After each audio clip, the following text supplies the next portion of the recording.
Last week అంతా big boss house లో house mates family members సందడి చేశారు. ఈ వారం ఫ్యామిలీ వీక్ లో చాలా ఎమోషనల్ రిలేషన్స్ ఆడియన్స్ ను కదిలించాయి. ఇక ఫ్యామిలీ వీక్ అయిపోవడంతో కంటెస్టెంట్స్ అందరూ కెప్టెన్సీ టాస్క్ మీద పడ్డారు. బిగ్ బాస్ ఇచ్చిన ఓ బేబీ కెప్టెన్సీ టాస్క్ లో విజయం సాధించిన శివాజీ బిగ్ బాస్ ఇంటికి కెప్టెన్ అయ్యాడు. ఇదంతా ఫ్రైడే వరకు జరిగిన స్టోరీ.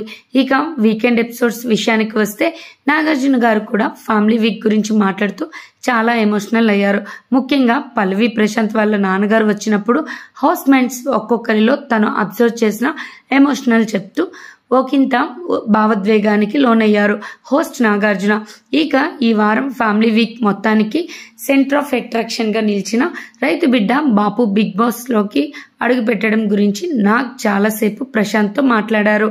బాపు వచ్చి వెళ్ళాడు కదా, ఎలా ఉంది ప్రశాంత్ అని నాగ్ సార్ అడిగేసరికి మస్తు హ్యాపీగా ఉంది సార్ అని సమాధానం చెప్పాడు. ఎన్ని రోజులు అమ్మ బాపులను చూడాలని మనసు మస్తుగా గుంజింది. బాపును చూసి మళ్ళీ అంతా సెట్ అయింది అని చాలా సంతోషంగా నాకు చెప్పాడు రైతు బిడ్డ. ఇక బిగ్ బాస్ హౌస్ లో ఉన్నప్పుడు ఆ తండ్రి కొడుకులు చేసిన రచ్చ గురించి కూడా నాగ్ సార్ ప్రత్యేకంగా మాట్లాడాడు. బిగ్ బాస్ లోకి రావాలని అనుకున్నది నువ్వు సాధించావు, నీతో పాటే మీ బాపు కూడా బిగ్ బాస్ లోకి తీసుకొచ్చావు. నిజంగా నువ్వు గ్రేట్, నీలాంటి కొడుకు ఉన్న ఏ తండ్రైనా అదృష్టవంతుడే అని ప్రశాంత్ కు ప్రశంసలు కురిపించాడు నాగార్జున. నీలాంటి దమ్మున్నోడిని కన్నందుకి మీ బాపు కూడా గర్వంగా మీసం తిప్పాడు.